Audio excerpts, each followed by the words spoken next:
तो मेरे एक बॉस ने मुझसे कहा कि तुम्हारी क्या स्पेशलाइजेशन है? मैंने कहा सर मैं तो सब कर लेता हूँ। तो उन्होंने कहा भाई सब तो कर लेते हो, किसी चीज़ में मास्टरी तो होगी। मैं सर सब में मास्टरी है अपनी। तो उन्होंने कहा कि गुरु ऐसा है, सुनो आगे नहीं चल पाओगे इससे, कहीं मास्टरी बनानी होगी। मैंने कहा सर किस में बनेगी? बोले क्रिकेट में बनाओ। मैंने क्रिकेट का सीन ही देखा था तब तक, मैं तो अपने घर के बाहर क्रिकेट नहीं खेली थी आज तक कि बॉल तेज़ लग जाती थी। तो मैं घर के अंदर वाली क्रिकेट खेलता था केवल अपने भाई के साथ जितनी खेली थी। तो मुझे लगा क्रिकेट पे एंकरिंग करना। मैंने कहा यार अच्छा चलो मैं सोचता हूँ, कोई बात नहीं। अभी उन्होंने मुझे ऑफर दिया ही था, उसके 2 दिन बाद अचानक से मेरे पास कॉल आया कि आज शाम को तुम्हें क्रिकेट का शो करना कपिल देव के साथ। Kapil Dev was the guest. अब उससे बड़ा तो आदमी था नहीं उस वक्त हिंदुस्तान की क्रिकेट में कपिल देव से। तो कपिल देव के साथ बैठ के क्रिकेट का शो करना, ऐसे आदमी को जिसको क्रिकेट का सीन ही आता हो, वो क्या करेगा? मुझे लगा आज तो हो गया, नौकरी खत्म। आज ये आधे घंटे के शो के बाद तुझसे बुला करेंगे भैया ऐसा कुछ ना आता तुमको, तुम अपना वहीं करो, पर्दे के पीछे रहो, वीडियो एडिटिंग करो।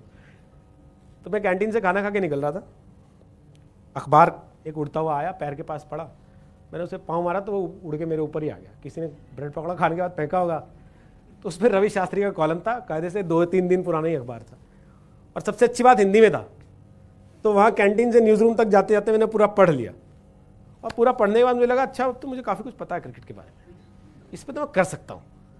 तो शाम का आधे घंटे का जो क्रिकेट का शो था, मैंने वो पाजी के साथ बैठ के किया। जितनी बातें उसमें रवि शास्त्री ने लिखी थी वो सारी पेल दी मैंने उसके अंदर। और जब शो खत्म हुआ तो उन्होंने मेरे से कहा कि तू क्यों नहीं करता क्रिकेट, तुझे तो अच्छा खासा ज्ञान है क्रिकेट का।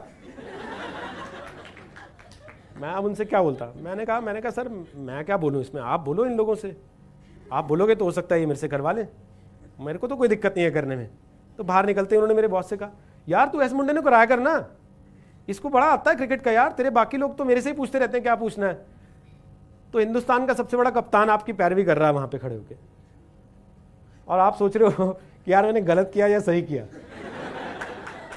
मेरे बॉस ने साथ ही बोल दिया हाँ सर कल से इसी से करा देते हैं, सुन तू ही कर लेना कल से। तो अब मुझे लगा भाई अब तू फंस गया। बट मैंने घर जाते ही क्या कहा, मैंने घर जाते ही सारे पुराने अखबार निकाले जो 5-7-10 दिन के पड़े थे, सब में रवि शास्त्री के कॉलम काट काट के इधर रख लिए बेड साइड पे अपने, कि जब मौका मिले सोते जागते उठते बैठते, टॉयलेट जाते, नहाते खाते नाश्ता करते, बस वही पढ़ लो रवि शास्त्री का कॉलम पढ़ लो, रवि शास्त्री का कॉलम पढ़ लो, रवि शास्त्री का कॉलम पढ़ लो। फिर अपने एक दोस्त को बिठाया, मैंने कहा भाई तू मेरे को समझा दे ये थर्ड मैन क्या होता है, स्लिप क्या होती है, कवर क्या होता है, गली क्या होती है, मिडफील्ड क्या होता है, ऑन फील्ड क्या होता है, ऑफ साइड क्या होती है, वाइड क्या होती है, ये सारी चीज़ें तो मुझे समझा दे। उसने बाकायदे ग्राउंड बना के कागज़ पे सब चीज़ें मुझे समझाई सिखाई। और ये बात केवल उसे और मुझे ही पता थी कि जो आदमी टीवी पे रोज क्रिकेट का शो कर रहा है उसे ग्राउंड आज सिखा रहे हैं हम लोग कि कैसा होता है। पर मैंने वहाँ पे हौसला नहीं छोड़ा, वो रवि शास्त्री के कॉलम पढ़ पढ़ के ही 2 दिन 4 दिन 6 दिन 7 दिन 8 दिन 10 दिन मैंने 8 साल क्रिकेट के शोज किए, वर्ल्ड कप क्रिकेट कवर किया, दुनिया भर के देश घूम लिए क्रिकेट के, जहाँ जहाँ क्रिकेट मैच होते थे वहाँ कवर करने जाता था। और आपको यकीन बताऊँ पहली बार जब मुझे सड़क पे किसी ने आके रोका, मैं कॉमजम रेस्टोरेंट में खाना खाने गया था रात में निज़ामुद्दीन पे, तब नया नया खुला था, बहुत क्रेज़ रहता था उसका, बहुत भीड़ होती थी वहाँ, तब उसकी इमेज इतनी ख़राब नहीं थी जितनी आज ख़राब है, लोग परिवार के साथ भी आते थे। तो मैं गया वहाँ पे बैठा हुआ था मैं अपने दोस्तों के साथ 2-3, तो 3 लड़के आए आपकी एज के मेरे पास 20-22 साल के, भैया आप रोहित सरदाना है? मैंने कहा हाँ बताइए। आप जी न्यूज़ पे क्रिकेट वाला प्रोग्राम करते हैं ना? मैंने कहा ये अपना क्रिकेट का शो करना सक्सेसफुल हो गया, आज पहली बार किसी ने जो है बाहर आके पहचान लिया कि ये आदमी वही है जो टीवी पे आता है।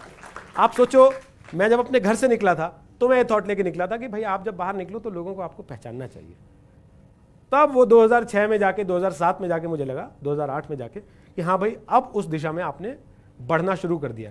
अगर मैं पहले दिन उससे कह देता कि सर मेरा तो क्रिकेट में कोई ऐसा है नहीं इंटरेस्ट, मैंने कभी जीवन में क्रिकेट खेली नहीं, जैसा हम आमतौर पर करते हैं, कोई अपॉर्चुनिटी आती है हम उसको अपने उस पर टेस्ट करते हैं कि भाई हम इसके साथ कितने कंफर्टेबल हैं, और हम फाइनली उसको डिनाई या एक्सेप्ट कर लेते हैं। वहाँ पे आने के बाद वहाँ क्या होता है, वो अपॉर्चुनिटी जब हमारे हाथ से चली जाती है फिर हम बैठ के रोते हैं कि यार मौका आया था चला गया, किसी और को मिल जाता है वो उसको एक्वायर कर लेता है, वो उस पर अपनी अचीवमेंट्स गेन करता है और फिर आपसे आगे बढ़ जाता है, आप वहीं के वहीं खड़े हुए देखते रह जाते हो। आप बाद में कहते हो, जैसे वो शाहरुख वाली फिल्म थी चक दे, तो बाद में कई हीरोज़ कह रहे थे हाँ वो मुझे रोल ऑफर हुआ था, मैं उस वक्त कर नहीं पाया क्योंकि मैं बिजी था। भाई शाहरुख खान ने कर लिया और चक दे इतिहास बन गई, है ना। दंगल आमिर खान ने कर लिया, वो इतिहास बन गई। ऐसी कितनी फिल्में आपको मिलेंगी जहां पे एक हीरो कर लेता है, वो इतिहास बना देता है, और बाकी के लोग बाद में आके कह रहे होते हैं एक्चुअली ऑफर तो मुझे ही की गई थी लेकिन मेरे पास टाइम नहीं था। भाई तब तेरे पास टाइम नहीं था, अब तेरा टाइम खराब हो गया इसी वजह से। सो आप लोगों को मेरा यह सुझाव है कि जीवन में जब भी कोई ऐसा मौका आता है, कोई अपॉर्चुनिटी आती है, कोई ऐसी चीज आती है जहां पे आप हो सकता है उस समय उसके मास्टर नहीं भी हो, उसको डिनाय मत करो, उसको धक्का मत मारो, उसको लात मत मारो, उसको पकड़ो, अपने आप को जज करो। अगर आज की तारीख में कहीं आपको लग रहा है कि आपके पास थोड़ी सी भी पॉसिबिलिटी है कि आप उसको जस्टिफाई कर सकते हो अपने आप को थोड़ा सा मॉडिफाई करके, तो उसको करना चाहिए, उसको छोड़ नहीं देना चाहिए। क्योंकि जब आप छोड़ दोगे तो वो किसी और के लिए हो जाएगी, और जब वो किसी और के लिए हो जाएगी तो आपका कंपटीशन आपसे वहां से आगे निकल जाएगा, आप उससे पीछे रह जाओगे।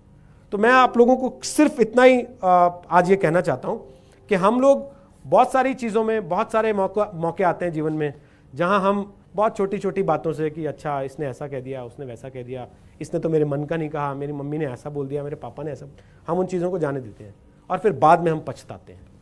तो पछताने से बजाय बेहतर है उस समय उस चैलेंज को एक्सेप्ट कर लेना, उस चैलेंज को फेस करना, उस चैलेंज को टैकल करना और एक विनर की तरह आगे बढ़ जाना।